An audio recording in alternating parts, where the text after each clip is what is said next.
This is a Geek Leader podcast, and I'm your host, John Rauda. This show is all about helping us grow as leaders, become better technologists, and improve our lives both at work and at home. I hope you enjoy the show and learn a lot.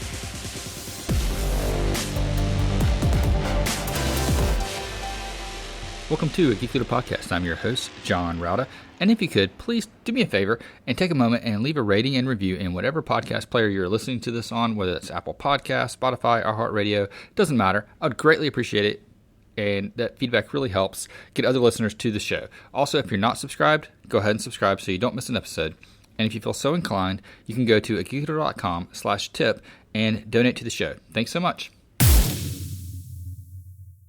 All right, Geek Leaders, today I'm honored to have Nate Dennett on the show. He is the founder and CEO of The Step Manager and has had over 15 years of helping employees and leaders kind of find themselves and become better managers, better workers, and just to achieve that perfect work-life balance, if you will, that we're talking about. So he's also got a large bit of expertise when it comes to Agile and Scrum. So maybe we can talk about how to apply that to your life, and we'll just see where it goes. And, with all that being said, Nate, welcome to the show. Hey, John. Thank you, sir, for having me. I'm excited to be here. Yeah, if you don't mind, just tell me a little bit about yourself, how you got to where you are, and what is it that the Step Manager means? Yeah, definitely. So it starts all the way back, in the 2000s, early 2000s. I was a sophomore at ASU, Arizona State, go Devils. And I walked through a career fair and found a tech and IT consulting company in the area. And, kind of was interested in it, had really no idea. I originally, my degree is in economics and accounting, and I was ready to go into Bain Capital and start acquiring and selling businesses.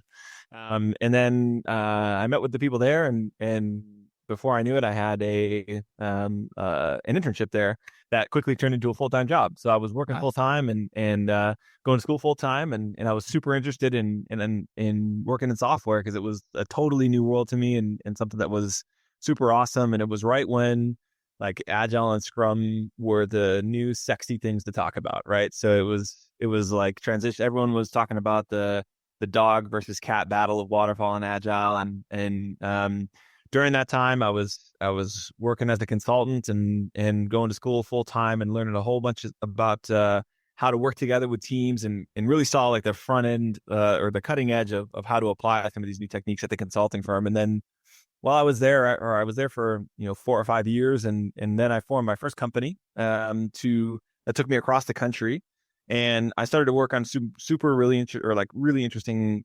projects. And one of those projects, after a few years on the road of doing staff aug, I got the opportunity to study the relationship between the line manager and the individual contributor, and that was during the time. And if you've been in technology for a while, that was during a time when it was an employee's market, meaning you could walk into a job and decide you didn't like it, and 6 months in, you could get another job in like a day.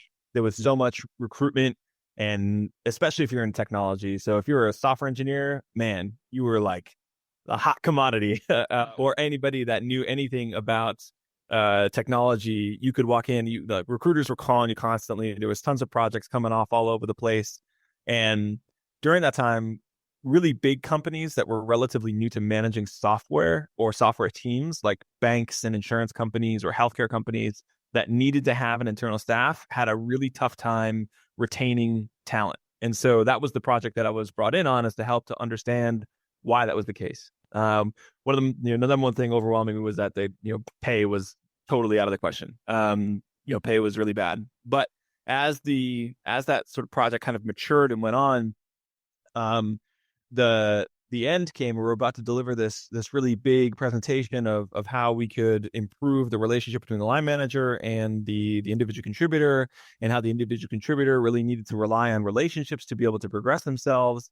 And the company that paid for this contract basically said, "This is great, but we want people to adopt our culture, and that's what we want you to teach them." So it was like, damn it. Like we had all this research, and it was great. And it turned out to be like we want them to drink the company Kool-Aid. So that was what that contract was. But I didn't lose any of that, all those notes and all that research. And that was when I started the very first version of the Step Manager. It was back in 2017. And I took to, at the time, was a relatively new platform called Udemy, and I did my first Udemy course on there, and it was there was 3 courses about project management, product management, which at the time was like customer centric thinking, and then how to be successful in your corporate job. Those were the 3 courses. And since 2017, I've had the pleasure of being the instructor and the guy that talks to people all over the world to 50,000 students worldwide. And it's a super humbling thing. And I'm still clinging on to my 4.6 star rating, just like by the hair of my chinny chin chin. It's dipped a couple times, but we fixed some technical issues. But over the course of, so since 2017 to today, I had a really good opportunity to learn what people struggle with, what people want to know more about, and how to help them in their careers. So, and I fell in love with that. That's like that's what I ultimately wanted to do. So 3 years ago, I was like, oh, you know what? I was coming off of a job that, I transitioned out of, and I kind of had the opportunity to think about what I wanted to do with my life again. And I decided to make a run at it. So I went pretty heavy into coming up with, what do I call this thing? And it started as just a TikTok channel of me just talking about different tips and tricks and taking the lessons that people were asking me on comments on Udemy, and all of a sudden it kind of snowballed into this thing now where I have, active clients that I help in their day to day, either manage their new role or help them get promoted in their at their current organization. Or sometimes there's a client that wants to get out of IT or get out of the corporate world altogether, and we transition into entrepreneurship. So those are kind of the 3 different areas that I serve, and I've been going strong at it since a couple of years ago, but really since 2017. So that's the long-winded version of who I am and how I came to be here, with heavy background in product management and project management, Scrum, Agile, Safe, all that other stuff, and helping people get promoted or helping line managers help their teams grow. Nice. Yeah, and I think that's where one of the things that we all need help with is figuring out how to, build that communication gap that happens between management, leadership, and individual contributors, and also how we as individual contributors can maybe, improve ourselves to get up into that manager role. What advice do you Definitely. have for like, someone relatively new in their career, either in software or tech, that's interested in taking that next step? What skills do they need to learn that they may not have gotten out of college or their first couple of years of the job? Yeah, definitely. There's a lot there. So um, for somebody that is actively trying to get up and get promoted in, they're looking at that next step. First thing is that the first thing, honestly, that I do with the folks that I work with is help them build the confidence in themselves. And it sounds like cliche, but legitimately, the first 2 sessions with everybody that I work with are 2 1-hour sessions where we just talk about what fulfillment means to you and what you enjoy spending your time on, so that we can make sure that as you're getting promoted, yes, we want you to get more money for sure, but we're making sure that you get promoted on what you want to be doing. Like, we want to make sure that it's meaningful to you so that you don't burn out. Because that is that's the number one thing. That is the biggest thing that I can tell to anybody is building the confidence for you, because we're going to run it like a campaign.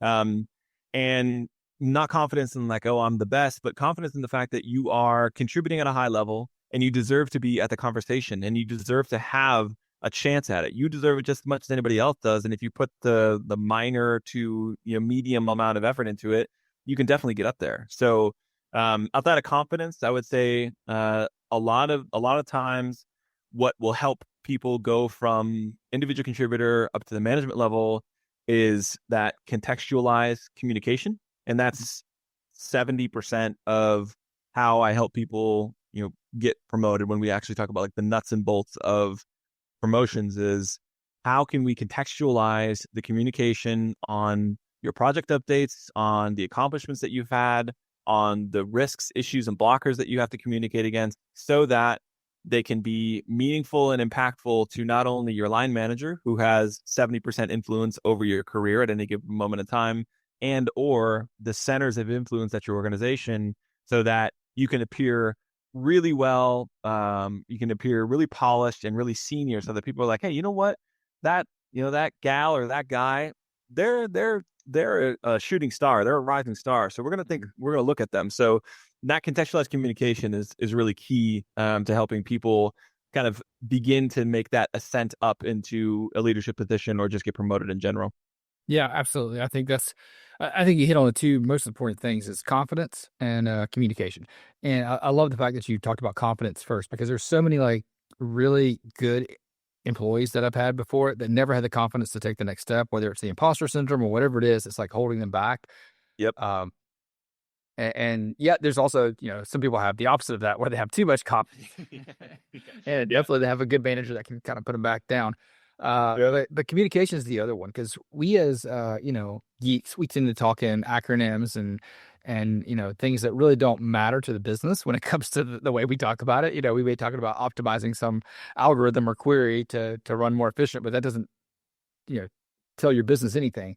Yep. But whenever you can communicate that in a different way, and that was a really hard skill for me. And luckily, I had a mentor that was he was our executive vice president of sales at the time at the company that I was with, and I was Yeah. just a first time IT manager, and he taught me a lot about how to communicate in ways that make sense, and about how to market your team, how to sell your team, how to show like the value that you're bringing. Not that you built this new feature, but talk about like the financial impacts of that feature Yeah. or the number of Exactly. users that you hit with that feature and things that the business can really relate. And once I learned how to like convey things in a different way, it almost like made my individual stock significantly rise.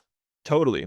What you just described is exactly what I spend the majority of the time on for people that are looking to get promoted is okay, you are great at building these features, but contextualize it. What does that mean for the organization? If you're in a heavy sales led organization, or if you're in a SaaS, or if you're in a government agency, then what is it or that organization's North Star? What is it the driving factor behind it? And begin to associate your contributions to that. And that is huge in increasing your visibility. And like you said, your stock starts to rise because you are seen as a contributor to what makes the organization grow. Yeah, it also makes you seen more as instead of just a worker bee, but more of a strategist. More Yeah, somebody that kind of brings something more to the table. absolutely. You'll start to notice the elevated conversations that you can be a part of. And that's also a pretty big shift for people when they make that jump from being a contributor to a line manager or in that strategic. Everyone wants to get to that strategic level instead of the tactical level. And really to elevate that is exactly what you're talking about. It's like, okay, how can I look at the situation differently and contextualize what we're doing and maybe help the team make an informed decision on a different direction we should be pursuing or doubling down in the direction that we should be pursuing. And all those things really contribute in a meaningful way to helping your overall influence and your growth like go paramount and go huge. Yeah, yeah, absolutely. How much have you used, some of the uh, frameworks or practices within Agile and inside of other aspects when it comes to leadership? No, it's my honestly, I use it every day. I manage the hell out of your whip. If you could take anything away, make sure you are managing your whip. Like I pronounce it Kanban because I'm from upstate New York and I chew my vowels. Kanban. But Yeah. yeah, but everyone, it's pronounced Kanban, but I say Kanban. Yeah, everybody says different things. I hear all kinds of stuff. Yeah, so that's if there's one thing that I encourage everybody to do is manage your whip because many people try to do as much as possible in the shortest amount of time, and that just doesn't work out. Like that is the biggest violation I see of the law, or the laws of flow that people can take away immediately. If you're listening to me right now, stop doing 3 out of the 5 things that you're doing and watch your throughput go through the roof, because that we can talk about Little's law. You can talk about all these different dimensions to improve your ability to get things done, because I will say that output almost has a better edge than outcomes do in your internal stock. If you can get things done and you're at like, I would say 70, minimum 70%, but 70 to 80% like quality, output will always trump outcome that takes 2 weeks longer. So if you can get things done, manage your whip and reduce it down, then you're in a good spot. But yeah, man, I use I use Agile every single day, or the concept of lean, or the concept of scaling, or the concepts of all that stuff. I apply it to my own life. I have my own little planner with little cards that I draw, or I click and drag, or I use the workflow visualizer every single day. It's a part of who I am at this point. Yeah, no, I get it. I think it's extremely important. I mean, my wife's a project manager as well, so we use we have a family Trello board. Oh yeah, So that's see, yep, and we'll put Christmas list on there and whatever thing we're working on, packing for a trip, or it's all going to be on there. We're going to use that to help us manage the life that we have going forward. yep. What about other aspects I really think WIP is probably the most important thing is we all try to do too much, Hmm. and we feel like and I have to always remind my team this, especially the non-software folks, when we get into they feel like starting things is more important than finishing things, Yep. partly because when you're a help desk or somewhere in those roles, you get into this part of customer service. You have to take the call. You have to make the person feel like you're working on something. Hmm. So then they'll start a whole bunch of stuff, but nothing ever gets done because they're not managing that WIP limit. They're not focusing on getting something to the finish line and then picking up the next one, which makes Yep. the overall process be slower. Yep. That But how important is retrospects when it comes to things like this, and being able to talk about how things proceeded? I mean, that's retrospectives, or reflecting is I would say is the sleeper, underutilized, and often ignored aspect to both team performance as well as individual performance. And it can feel a little awkward for you to be like, oh, what went well today, or what didn't go so well. So I can understand that it's not an easy practice, but reflection is a huge aspect to you or for people that are trying to become leaders or just become more well-rounded as an individual, because it gives you a chance to kind of think about what you're spending your time on, and more importantly, how you are reacting to situations that happen during your day. Because and that'll be sort of an experience, or a mind-blowing aspect to you during your day, to see really what has captured your attention or what has made you react in a certain type of way, and you can start to develop patterns around that. Mhm. For example, a lot of my or a lot of my clients are high performers, and they have a really high sense of accountability, which can be in my book, that's a strength. But in some cases, they view it as a weakness because they feel like the sense of urgency that people might not feel, or there's a sense of overwhelm because they feel like they're the only one in the room that really wants to do it. So I asked them to mark down the times that you feel overwhelmed during a day. Write them down in a journal, or do a voice note to yourself, or there's tons of different AI tools out there that you can speak into it and it will record for you. And at the end of the day, or at the end of the week, mark down if that was actually urgent, or if that was an emotional urgency, meaning there was no real deadline to it, but you just reacted in that way, or if it was perceived urgency, meaning there was absolutely no deadline and it was just like, oh, I think this is important, so I need to spend all my time on it, but then realize, oh man, I shouldn't have felt that way in that moment. So Mhm. you can then use that as a rubric and understand where your stressors are and where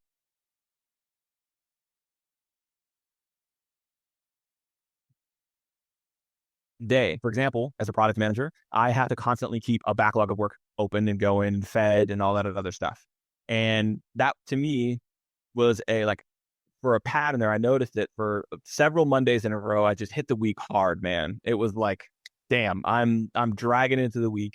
And every single time I would note that, okay, by the end of it was a scramble. The first week was a scramble because I wasn't really feeling prepared. I wasn't really, I got really overwhelmed, but some people weren't doing their time correctly, or they weren't spending their time on the right activities. And I just couldn't figure out necessarily what was the culprit. And it was because my refinements and ceremonies had shifted they shifted from Thursdays to Fridays, or from Wednesdays to Thursdays or something like that. And it threw off my entire cadence of how I would plan or think and be able to prepare. So I was coming into Monday not prepared at all. And that was the source of my overwhelmedness throughout the entire week. And it was a symptom of a wider issue of, oh man, my entire working cadence needs to shift because I had to accommodate a different team member in a different time zone, and et cetera, et cetera. So I wouldn't have discovered that. I wouldn't have figured that out if I wasn't keeping track of, man, every time I feel overwhelmed or every time I felt frustrated, why are these things happening? And that's a mission critical aspect to one, how you can check in with yourself and make sure you're not burning yourself out, and two, so that you can figure out ways of improving it, that your mental health kind of takes an uptick, so you can troubleshoot from there. Yeah, I think that's great, and I think that's one of the things that, just in society in general, we've kind of lost, the need for journaling and reflection and looking back on things. Yep. And, it doesn't have to be anything like, in my opinion, it doesn't have to be anything formal where you like take a book out and you write down things. Like Do I your just journal. use, Yeah. yeah, Yeah. exactly. I just use like the Apple Notes and I just write down a couple of things, like I'll look at things like, and it's usually things that I struggle with and I'm trying to figure out like why. Mm-hmm. Like a lot of times I will, you know, run into decision paralysis on certain things. I don't know why. Like they're not even important things. Like Mm-hmm. what do I want for lunch? Or Right. whatever. Right. It could be something stupid. So I'll try to figure out like why am I like struggling with this? Let's think it through. What happened before this point? And it's usually nothing to do with lunch. It's usually something else that just kind of like, messed up my rhythm. Yeah. Yep. No, I can. That is very true. And I think that is. I think the doom scrolling and like technology has replaced our innate desire to reflect. And it's super challenging because there's so much information to consume all the time, and it can be difficult to just pause and say, okay, I'm going to take 5 minutes to just be with myself. And that in itself can be overwhelming. Like that in itself is like, oh God, I don't want to check in with myself. I'm a crazy person. So that in itself is a little bit challenging. But once you establish the habit, or once you establish the routine, it's so beneficial to your mental health, and trying to alleviate, well, like when you're struggling to make a lunch or decision on lunch, or whatever that decision might be. Yeah, and it can be as simple as like, when you're driving home from work, just don't turn on a podcast, don't turn on music, just like drive, in the Yep. silence. And just Yeah. think, Just yeah. It's okay to be with yourself. It's okay Mhm. to sit in perfect silence. Or if you're like me, I have tinnitus really bad, so it's always like constantly ringing. But it is okay to enjoy that moment and check in. Like you said, it's so easy. The impulse is, okay, I'm gonna try to numb my senses because I have a long drive, or because I'm gonna do yard work, or because XYZ reason. I'm just gonna try to distract myself from this and distract myself from that. But if you can just not, and be a little bit more present for a little bit of time, the payoff is really high. Yeah, absolutely. So let's talk a little bit about like new leaders, because one of the things that I struggled with as a new boss or new leader was, having that ability to kind of grow my team and then step back and let them, succeed. Yep. Because I found like, I felt almost, I guess it goes back to that confidence thing where I felt like I had to be involved. Otherwise, I wouldn't be seen as the leader or as the Yeah. boss. I had to make the decision. I couldn't let other people make the decision. Yeah. I don't know if it was an ego thing or what it was, but where are you seeing that people kind of struggle with becoming, building good teams when they're new? Yeah, definitely. Well, I think no line manager ever really has any tangible training, or like support, because you become a line manager more times than not. I think it's like 90% of the time, because you're good at your technical skill set. You're good as an individual contributor, meaning if you are one of the strongest coders out there, there's a high likelihood that you're going to be looked at for a management role, because the theory being, if you're good at it, then you can build a team of other people that are good at it. And senior directors and VPs will say, let's put John in because he knows what he's doing, and he can make a team around him that does exactly the same thing as him. And then they say, okay, good luck, see you later. And that's pretty much it.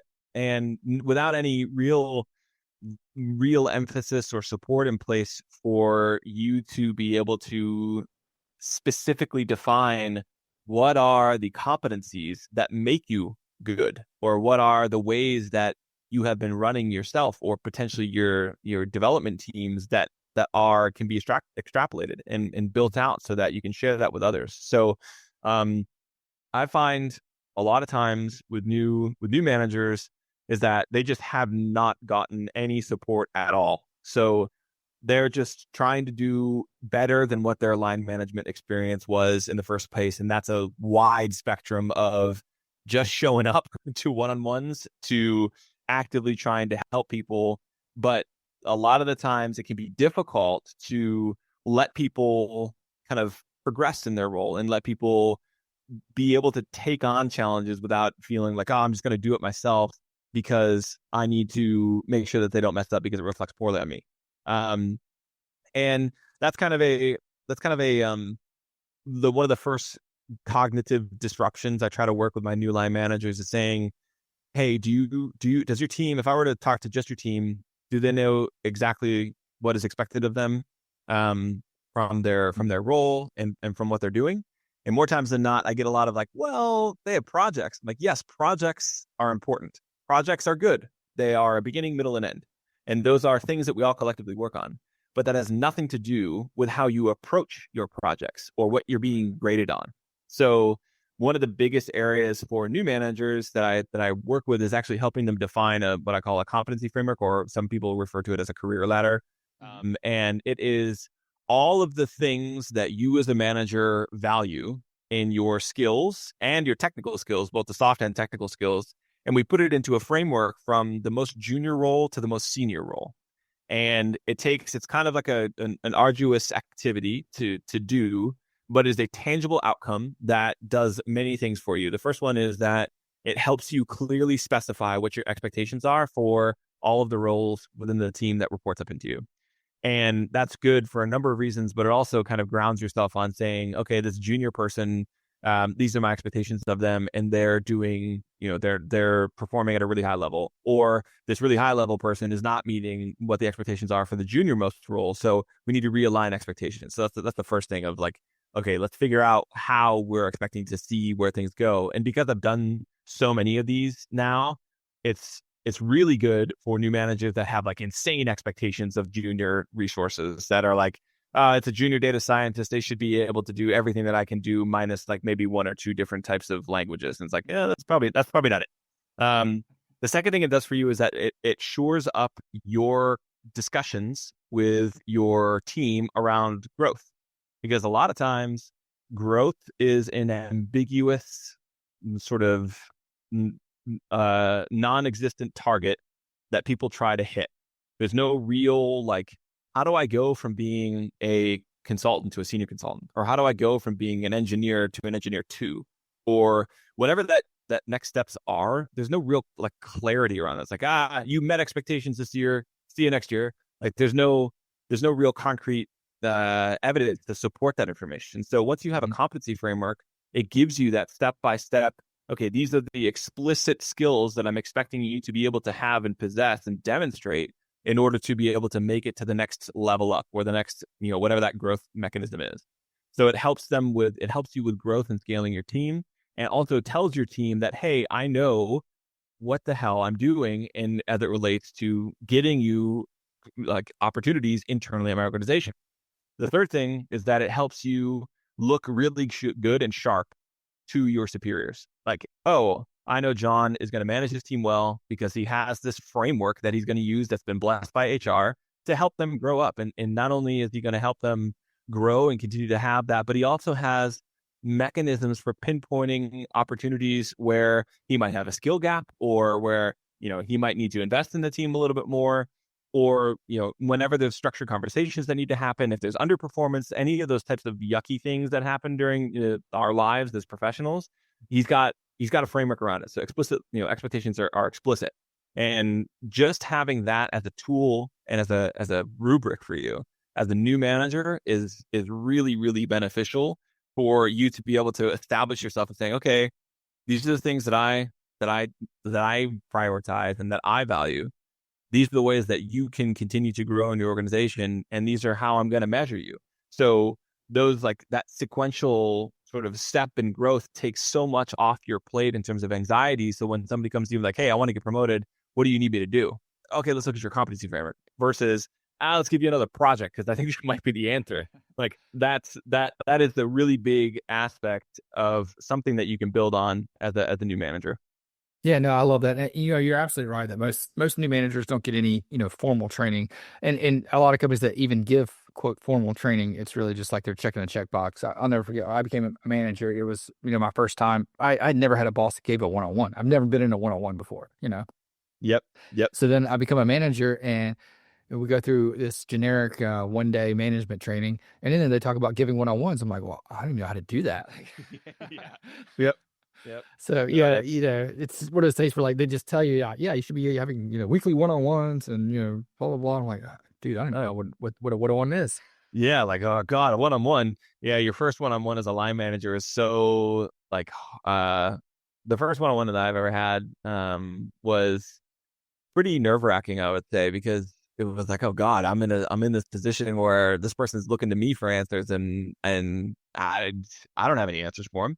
Yeah, yeah. For mine, it But was like it was a peer, so we were both developers together. Then I became his boss, and I'm like, oh, that's man, even we're worse. doing one-on-ones, and Yeah. he's like, hey, what do we want to talk about this one? I was like, I don't know. What do you need to talk about? Everything okay? He's like, yeah, we're good. Yeah. Like, all right, well, it was like Yep. literally See you a later. 2-minute one-on-one. Yep. Yep. See you later.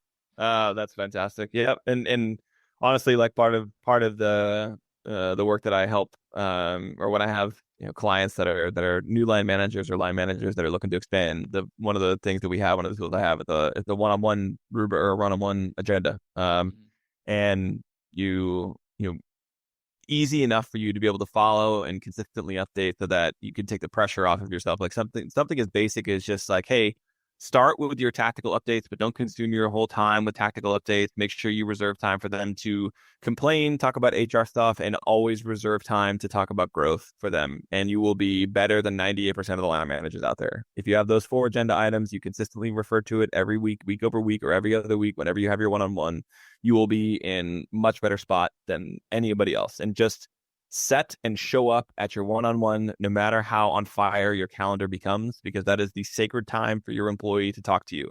So try to hit those one-on-ones. For all the managers out there, don't reschedule. Try to make it at a point where you don't have to, move it at the last minute. So if you got client calls beforehand or project calls beforehand that go long or likely interrupt, move the one-on-one so you have that sacred time, because a lot of times people are coming to you like they can have a really bad time, and if you all of a sudden be like, sorry, I can't make it, can you move?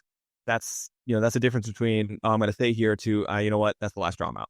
So if you can make sure those things happen, that's for sure an area where it will benefit you in the long run. But absolutely, that the one-on-one dynamic is super crazy. And then I find a lot of times with new managers now, they have um the concern, or they struggle with, is the better way to put it, the dynamic that they have with their line manager. And a lot of times I hear like, oh, my director or my VP went to one of my direct reports without talking to me first. And am I supposed to be mad at that? Should I try to prevent that? Or they can't, basically it boils down to, they don't know if the relationships that are around them or the standard operating procedure that they're experiencing is either A, the fact that they need to stretch and grow and develop and it's normal, or B, it should be a point where they should push back and stand up for themselves. And I call that like your management philosophy. And that's kind of like the next chapter of like, okay, let's get your basics down. Let's make sure you do one-on-ones. Let's make sure you have your competency framework. Let's make sure you know how to tell people that they're not doing a good job. Those are the 3 like yucky parts of being a manager. But the next step is, okay, what is your philosophy? How do you handle that dynamic with people that are superior to you and them talking to people that are beneath you, or any number of different consequences that you have to deal with on a day-to-day basis? Where are your boundaries and how do you reinforce them? And that's sort of like the 500 level project or line manager topics that we review as well. Yeah, like getting into managing up and all the details around that, because it is a complicated thing. Because I've had a boss before that just constantly went over my head, and he didn't even. Honestly, I feel like that's fine if he wants to tell people that I work for, like, what to do, as long as I'm included. Yeah. Yeah. When you're not and you're blindsided because your employee comes to you and it's like, hey, I got all these things to do that your VP told him to do, and you're like, well, why? Yeah. Yeah. Like, what the hell, man? Like, Yeah, exactly. yeah, it's like, oh man, I gotta go find. Then you look like you got egg on your face. Like, oh yeah, I totally knew about that. Yeah, that's Exactly. fine. It's just Yeah, yeah, that's totally very get that. common. Very Yeah. common. So Nate, this has been great. I really appreciate you helping our leaders grow. If they need to get into some of this extra, 500 level management stuff, how can they connect with you online, learn more about what you're doing, and maybe get some help? Yeah, definitely. You can find me at thestepmanager.com, which hopefully is pretty easy to remember. Or you can find me on LinkedIn, Nate Dennett. I have, like I mentioned, I have a lot of social media out there. So if you're on, Instagram, Facebook, TikTok, all of those are all the Step Manager. You can find me there as well. Pretty much anything with the Step Manager should pull up my work, and make sure you reach out and let's talk, because more than, if I get the opportunity to work with you as a client, that's fantastic. But if you just want to talk through something first, or if you just want to talk through something in general, like I'm very generous with my time. I want to make sure that you are in a good spot, in a good position. So please reach out if you have anything that comes up, and if it comes to something that benefits both of us, great. If not, then I'll be happy to meet and connect with somebody else. So please don't hesitate to reach out, because this is my passion project. This is a lot of fun for me, is what I like to do. Awesome. One more question before we go. Where did the name the Step Manager come from? So you know how that kind of like that trope of when a kid is waiting at the curb for his dad to show up to take him to the baseball game, and his dad doesn't end up showing up. But his stepdad comes out and is like, come on, kid, or come on, sport, let's play catch in the yard. Yeah. That's the trope that I'm playing on, of like, okay, it's the step manager. It's not the line manager you get stuck with, who abandons you on your one-on-ones, but it's your step manager that can help you navigate through life and navigate through management, if you don't have a good one that's near you. So that's where the name kind of came from. It's kind of the goofy or the joke or the parlay joke. But while it started like that, the intention has always been to be able to fill in the gap when people need it. And now more than ever, I spend the majority of my time helping people bridge the gap, or make the next step, for the pun there, choose your next step on what you want to do with your career. So I anchor that with you and your fulfillment and what that really means, so we can figure out the next step together. And that's where that's the name. Awesome. I love it. I think that's great. Again, Nate, thanks so much for coming on the show. Really appreciate having you on. And I'm going to put your LinkedIn and website links all in the show notes at geekleader.com, so people can go there and click through as well. And again, thanks so much. Oh, thank you for having me, man. It's been a pleasure. Hope you enjoyed the show. Please go to geekleader.com to learn more about what this guest is up to. Click on their links and connect with them online. I would also greatly appreciate it if you could leave me a rating and review in Apple Podcasts or wherever you listen to the show. And make sure you've subscribed if you haven't already. And if you feel so inclined, you can leave me a tip by going to geekleader.com/tip.